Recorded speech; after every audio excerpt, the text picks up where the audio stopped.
So we're going to switch gears and talk a bit about U.S. leadership in a time of autocratic resurgence. We have a couple of magnificent speakers who are going to join us. The first is the Speaker Emerita of the U.S. House of Representatives. She has been an advocate for human rights and democracy. Let me now introduce the 52nd Speaker of the House, Nancy Pelosi. Good afternoon.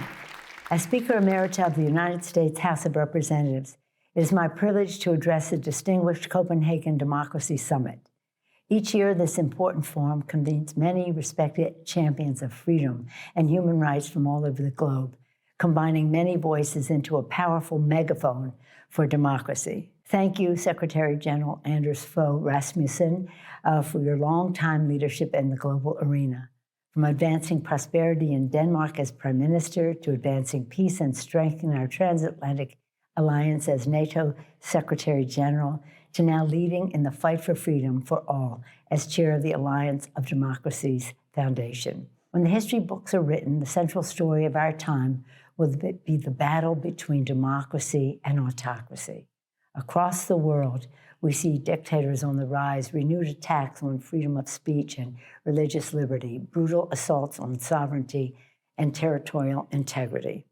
As we speak, the heroes of Ukraine are on the front lines waging a ferocious fight, not only for their freedom, but for freedom in the world.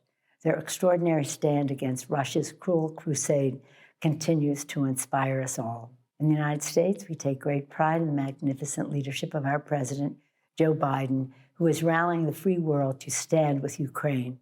And there remains strong bipartisan, bicameral support in the United States Congress to provide Ukraine with the assistance it needs to emerge victorious. It is imperative that our global community works together to hold Putin and his government accountable. Encouragingly, the International Criminal Court has issued a warrant for his arrest and must ensure that he is forced to answer for his despicable crimes. And many of us have called for the aggressor state designation for Russia to hold its leadership accountable. At the same time, the Chinese Communist Party's accelerating aggression against the people of Taiwan remains an urgent and important priority. It was my honor to visit Taiwan last year, where our congressional delegation met with President Tsai and with so many leaders determined to preserve their freedom. Our visit made clear President Xi cannot isolate this island, and America stands in solidarity with its free and flourishing democracy. Additionally, many of us in the Congress share a particular concern for the harsh, unacceptable treatment of women and girls by tyrannical regimes. Our heart breaks witnessing the violence against women in Ukraine, the suppression of women in Afghanistan, and the brutality against women in Iran, and much more.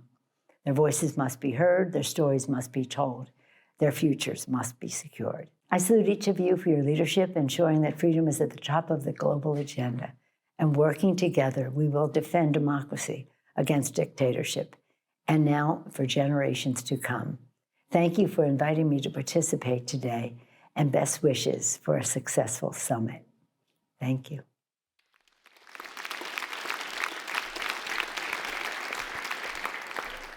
It is our desire and goal to always be bipartisan. We have heard from a Democrat. We will now hear from a Republican. Condoleezza Rice was the 66th Secretary of State to President George W. Bush. She is currently the Denning Professor in Global Business and Economy at the Stanford Graduate School of Business. Let me now introduce Secretary Condoleezza Rice. I'm sorry that I can't be with you, but I'm very pleased to be joining you at the Copenhagen Democracy Summit. American leadership matters because we are a central player in whether or not the international system continues to be one of freedom and prosperity, or whether autocracy wins. Together with our allies, we simply have to make sure that we are fighting for that world of freedom. We face a generational test right now, today, in what we're being asked to do in Ukraine. Not to fight for them, but to give the Ukrainians the means to fight for themselves. There's a moral case to be made that we cannot allow might to make right, that a big power cannot be allowed to extinguish its smaller neighbor. The moral case for supporting the Ukrainian people is thus clear. But it is not only a matter of justice, it is a matter of protecting our interests. What happens in Ukraine affects the world order.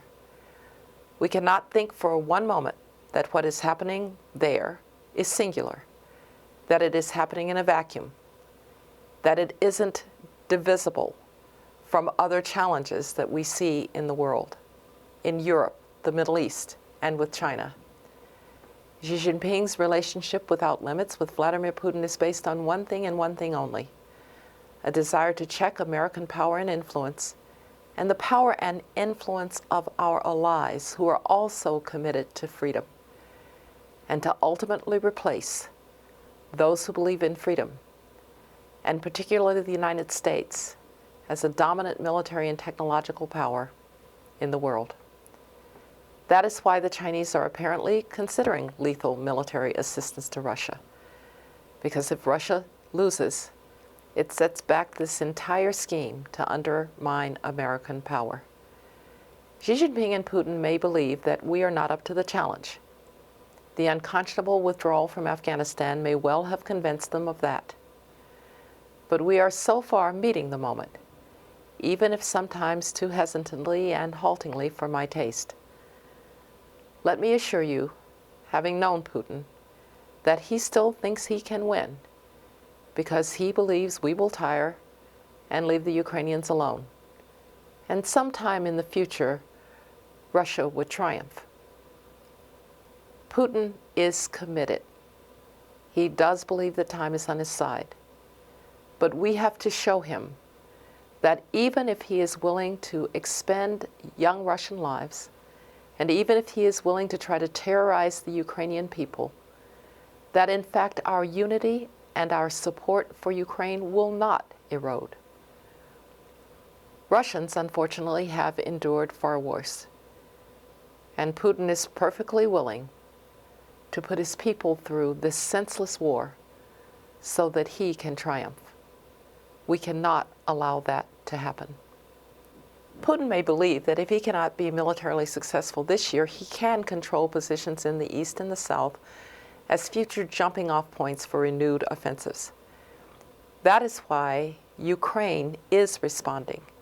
It's responding militarily with well-trained military forces that have high morale because they are fighting for their future and for their liberty. And they are responding with not just an heroic military, but an heroic population that is willing to sacrifice for that future.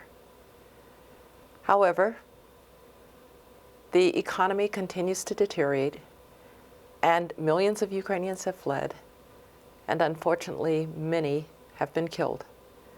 The infrastructure is being destroyed, and much of its mineral wealth and industrial capacity and considerable agricultural land has fallen under Russian control. And therefore, we must make certain that we are extending lifelines from the West to Ukraine so that they can continue to fight this war. We need to better anticipate what is needed, because it takes a long time to supply.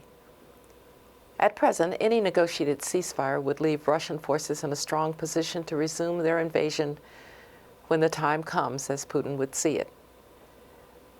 The way to avoid that is to make sure that Ukraine has everything that it needs today, to urgently provide Ukraine with a dramatic increase in military supplies and capability that is sufficient to make certain that Russia cannot ever achieve its aims. Now I would like to say a word about why Americans should care, why Americans need to back our government in continuing to support Ukraine. I would just give my fellow citizens 3 dates: 1914, 1941, and 2001. Unprovoked aggression and attacks on the rule of law and the international order cannot be ignored. The way to avoid confrontation with Russia in the future is to help Ukraine push back the invader now. We have a determined partner in Ukraine that is willing to bear the consequences of war so that we do not have to. That is the lesson of history that should guide us, and it lends urgency to the actions that we must take before it is too late. To the Ukrainian people, thank you. Thank you for standing up for the principles and values that we have espoused for all of these years of individual liberty and freedom and the right to determine one's own future.